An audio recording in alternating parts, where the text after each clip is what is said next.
Yung video kong papakita ngayon guys, kasi yung mami nitong tatlong babies na to nanganak na uli.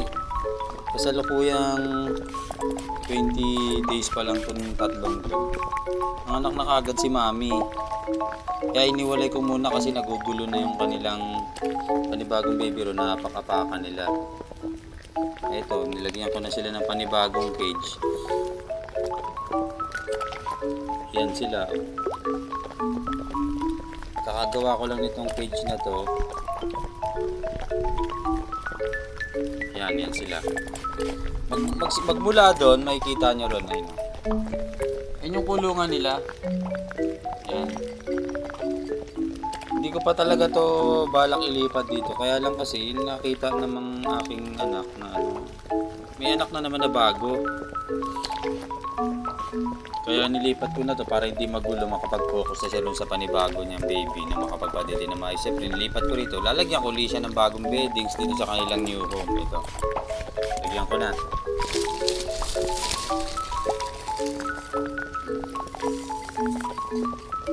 Ayan.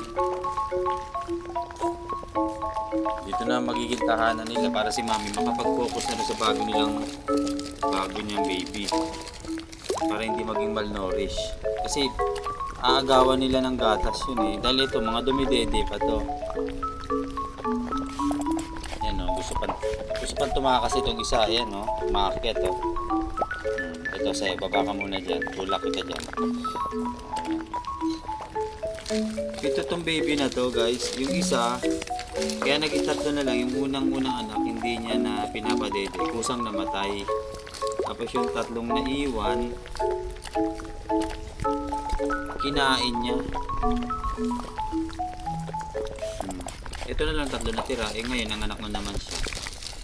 Ito yung first time kong mag-alaga ng hamster. Ito yung unang-unang baby. Ito. Yan o. First time kong mag-alaga ng hamster.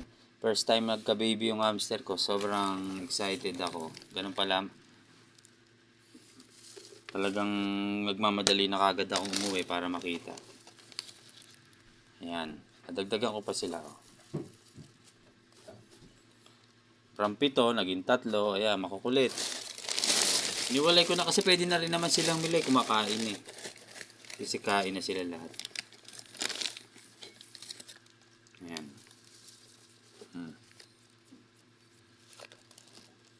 Lalagyan na natin siya ng kainan.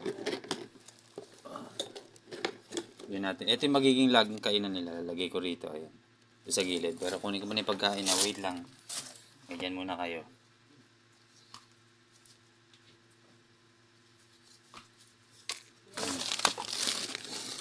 So.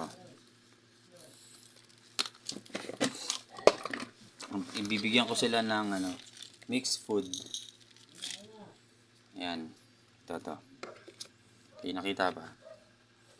Yan, dito ko sa kanila bibigay. Yan.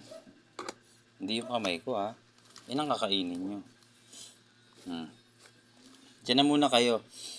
Pero nakahanda na yung mga kulungan nila pag sineperate ko na sila. Ito pa yung isa. Tapos bibili na naman ako ng panibagong bean cage para gagawin para sa kanila. Para si mami, ayun. Yun, nandun siya. Kulungan na yan, makakapag-focus na siya sa kanyang baby dahil sa bagong baby dahil wala na itong mga junakis niyang una. Ayan o. Kukulit. O. Sa gantong age, hindi pa natin malalaman kung babae o lalaki. Pero hawakan natin itong isa. Ayan. Kukulit, grabe. Ganito pala feeling ng bagong nag-aalaga ng hamster. Tapos makikita mo ng anak na sobrang excited ka. So pa. Talagang mapapauwi ka na maaga galing trabaho. Gusto mo makita. Kala mo tunay mo ring anak. Ayan. Tingnan natin yun. Kulit. Ito yung isa. Ito si parang mild black lang. Ito parang black na talaga. Parang kala mo daga na talaga kulay nitong isa eh. Ayan o. Pero makukulit eh. Ito, parang lalaki. Yung isa, tingnan natin. Ito yung pinakamabagsik eh. Ito eh. Kulit mo, akit ka ng akit ha. Rito.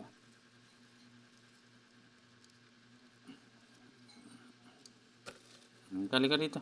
Talaga makulitong ka eh ha. Oh, ito lalaki rin. Ito. Puro lalaki silang tatlo.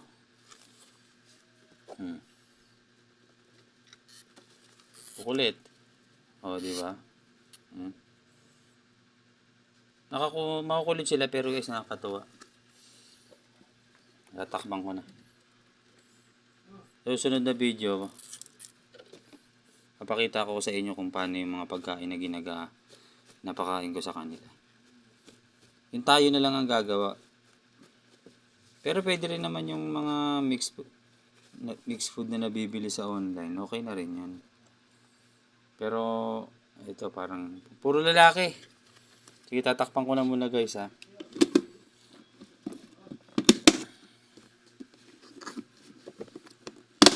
Ayan na sila. Kita ba? Ayusin ko lang yung camera. Ayan na sila ngayon, no?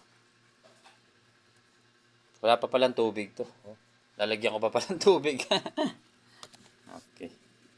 Okay na sa makukulit kong ham-ham. Ayan, no?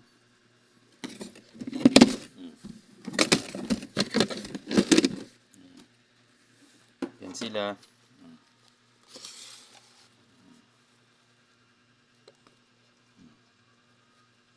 Sa next video ko pa, marami akong ituturo sa inyo. Pwede kayo magtanong. Sasagutin ko kagad yan. Tas with video.